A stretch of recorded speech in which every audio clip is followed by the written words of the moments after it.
এটো বলছো তো ওইটো ফিঙ্গার মারিলে মা এসপি কি ভাই ঋষি বুইও বলবা না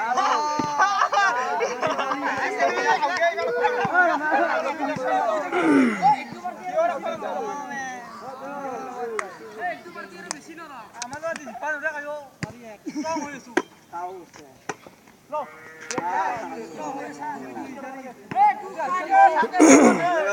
তু বুঝিছো সাপ মাছত মারে এগুলো তো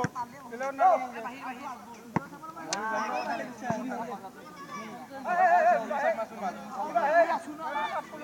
ম্যাম হ্যালো